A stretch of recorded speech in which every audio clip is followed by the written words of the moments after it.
प्रिय मित्रों, जय श्री कृष्ण। भगवत गीता के यह 30 उपदेश आपको अपनी जिंदगी में हर जगह पर बहुत काम आएंगे। ये दिव्य उपदेश, ये बातें जानना समझना आपके लिए बहुत जरूरी है। आखिर तक जरूर सुने। गीता का तीसरा उपदेश ये है कि आज मैं जियो, कल की चिंता करना छोड़ दो। जो भी व्यक्ति अपनी बीते हुए कल या अपने आने वाले कल में खोया रहता है, वो जिंदगी में कभी खुश नहीं रह सकता। आपको जिंदगी में खुशी सिर्फ और सिर्फ तब मिल सकती है जब आप वर्तमान में जी सके, आज के आनंद को जी सके। बीते हुए कल का और आने वाले कल का कोई वास्तविक अस्तित्व नहीं होता। वो सिर्फ आपके बुद्धि और आपके विचारों में होता है। उसकी कोई वास्तविकता नहीं होती। उसे सिर्फ आप अपने मन के अंदर और बुद्धि के अंदर जीते हैं। लेकिन जिससे आप वास्तविकता में जीते हैं, वो आपका आज होता है, वो आपका चल रहा पल होता है।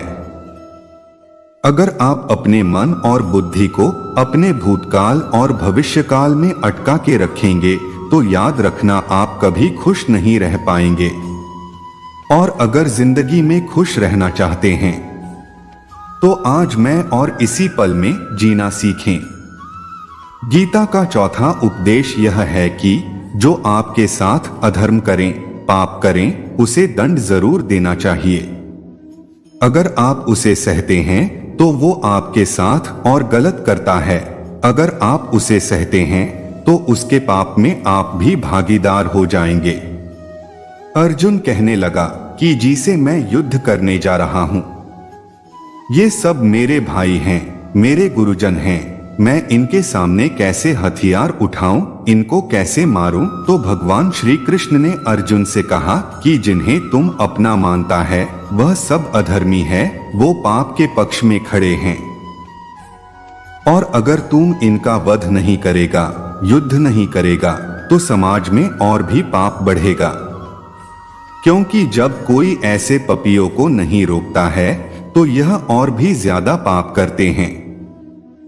ऐसे ही जब आपके साथ कोई गलत करता है, आपको चोट पहुंचता है, दुख पहुंचता है और आप वो चुपचाप सहते रहते हैं, तो उससे सामने वाले को बल मिलने लगता है। वो आपको कमजोर समझने लगता है और आपके साथ गलत करने को वो अपना हक समझने लगता है।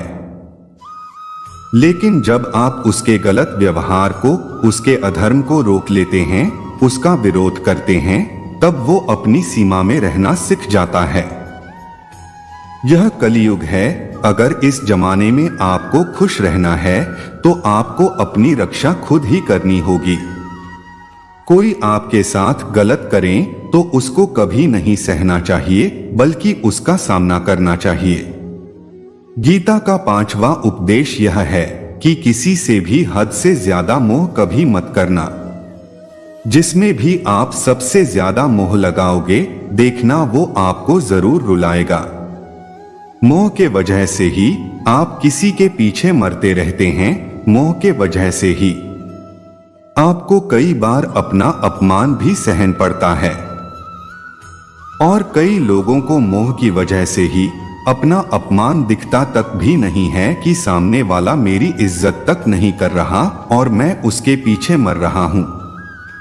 वो आपकी आंखों पे ऐसी पट्टी लगा देता है कि आपको सच और झूठ दिखा ही नहीं देता। आपको किसी इंसान का चेहरा दिखाई ही नहीं देता।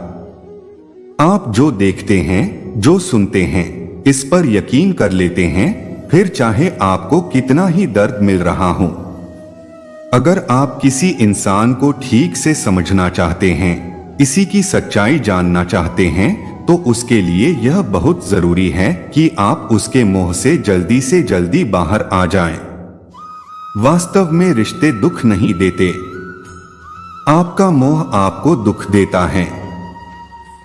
जिस दिन मोह खत्म, उसे दिन आपको किसी भी रिश्ते से कोई दुख नहीं मिल सकता, क्योंकि आपको फिर कोई फर्क ही नहीं पड़ेगा।